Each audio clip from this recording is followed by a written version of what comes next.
This man had no medical degree, no medical license, no training whatsoever, and for over 20 years he practiced as a doctor in California. He performed surgery, he gave physicals to FBI agents, he saw 30 to 40 patients a day, and when he got caught, went to prison, and was released, he just went straight back to doing it again. 5 times. Let me tell you about Gerald Barnbaum, the man who stole a doctor's entire identity and used it to play God with people's lives. Gerald grew up in Chicago and trained as a pharmacist. That was his actual qualification, a pharmacist.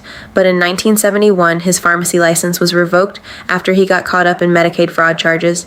His career in legitimate medicine was over before it even really started.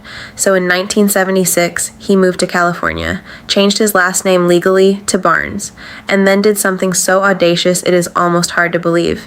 He got a list of every licensed doctor currently practicing in California, and he looked through it until he found one with the same name as him, Gerald Barnes, a real orthopedic surgeon living and working in Stockton, 300 miles away, and then Gerald Barnbaum called the California State Medical Board. He told them he had just had a massive fight with his wife, and that she had burned all his credentials in anger, and he needed replacements. The woman on the phone felt so sorry for him that she mailed him everything. The medical license, the medical degree from the University of Wisconsin, the whole package, just like that. He was a doctor. He walked into a walk-in clinic in the Los Angeles area, handed over the stolen credentials, and got hired on the spot. And he started seeing patients. He learned surgery by practicing on a chicken. That is not a joke. That is what he told investigators. He practiced suturing on raw chicken at home and then went and used those same techniques on human beings. His colleagues started noticing things were off almost immediately. His suturing was wrong. He would close the skin but never the layer underneath, leaving patients with strange dimpled scars. His sterile technique was almost non-existent. One physician's assistant who worked alongside him said it became obvious very quickly that something was deeply wrong with this man's training, but nobody reported him, not yet. Then, in 1979, a 29-year-old Navy man named John Mackenzie walked into the clinic. He had been losing weight rapidly, he was dizzy, he had a dry mouth and constant thirst, classic textbook symptoms of undiagnosed type 1 diabetes. Any first-year medical student would have caught it immediately. Gerald Barnbaum gave him medication for vertigo and sent him home. John Mackenzie's blood test came back a few days later showing catastrophically high blood sugar levels. When the physician's assistant saw the results, he called police immediately. They found John Mackenzie dead in his apartment. Barnbaum was charged with second-degree murder. It was eventually plea bargained down to involuntary manslaughter and practicing medicine without a license. He was sentenced to 3 years and 4 months in prison and served 19 months, and then he was released on parole and went straight back to practicing medicine. You would think that after killing a patient, getting arrested, going to prison, and being released on parole, a person might choose a different career path. Gerald Barnbaum did not. He just found a new clinic, a new identity, and started again. He was caught again in 1984 when he tried to apply for hospital privileges, and the real Dr. Barnes saw his own name come up in the system. Arrested again, convicted again, released again, and again he went straight back to practicing medicine. This cycle repeated itself across 20 years and 5 separate criminal convictions. Between his stints in prison, he managed to give physical examinations to FBI agents who had absolutely no idea they were being examined by a man with no medical degree. He built a network of aliases: Gerald C. Barnes, Doc Barnes, Jerry Donald Barnes, Gerald Birnbaum. He had so many names that investigators struggled to keep track of who they were dealing with. Nearly 500 patients eventually came forward as victims in a civil lawsuit against the clinic that had hired him without properly checking his credentials. Gerald Barnbaum was convicted for the 5th and final time and sent to federal prison where he died in June 2018 at the age of 85. And here is the detail that I cannot shake. After his very first conviction, after a man had died because of him, the California Medical Board was warned. His victims' families begged for tighter verification systems. For years, nothing changed. Budget cuts, bureaucracy, red tape. He walked back into medicine 4 more times because the system that was supposed to stop him never actually fixed the holes he kept climbing through. John Mackenzie was 29 years old. He had classic textbook diabetes symptoms. He went to a doctor for help. He never came home. That is the case. Nova out.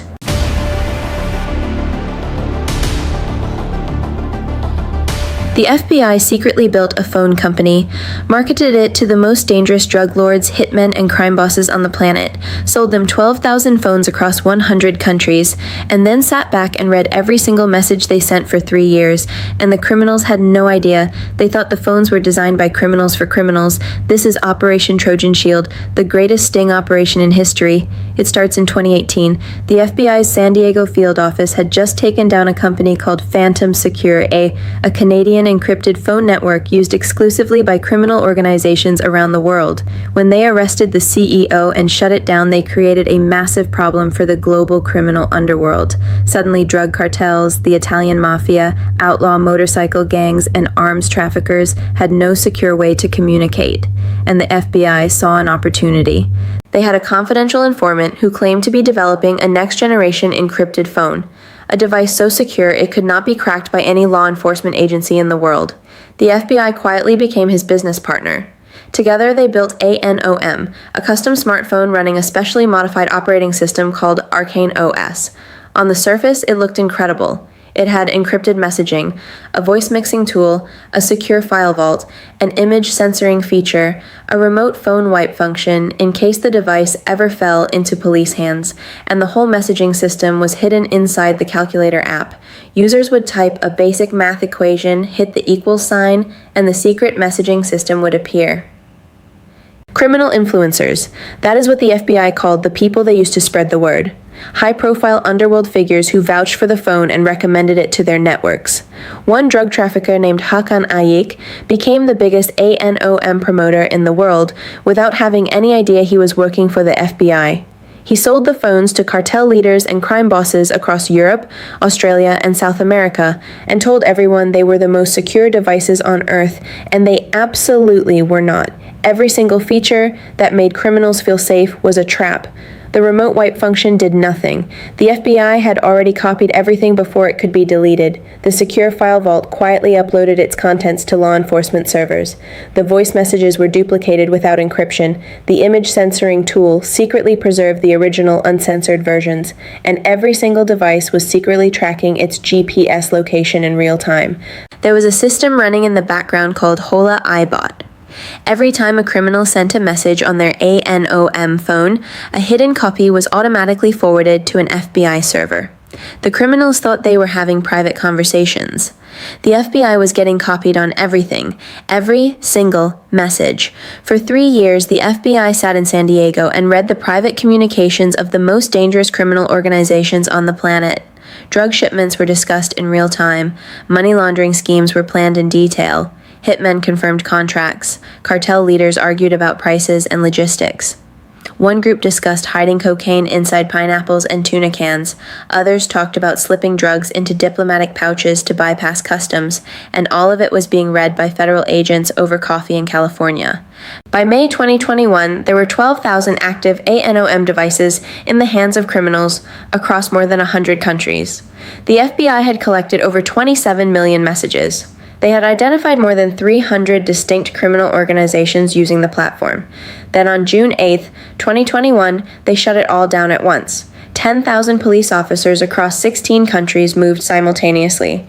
In 48 hours, more than 500 people were arrested. Over the course of the full operation, more than 800 suspects were taken into custody. Authorities seized over 8 tons of cocaine, 22 tons of cannabis, 55 luxury vehicles, $48 million in cash and cryptocurrency, and they dismantled one of the largest clandestine drug labs in European history in Germany. In Sweden alone, police prevented 12 planned murders using intelligence from ANOM messages. In Australia, the operation was so significant the Prime Minister held a national press conference. And here's the detail that is almost too perfect. When users tried to log into their ANOM devices after the arrests, they saw one message on the screen. Law enforcement agencies have been monitoring your messages and attachments. The phones that criminals had trusted with their most dangerous secrets had been run by the FBI the entire time. 12,000 criminals across 100 countries had been texting their drug deals, their murder plots, and their money laundering schemes directly to federal agents for 3 years, and they marketed the phones as designed by criminals for criminals. The criminals were right. They just got the criminal wrong. That is the case. Nova out.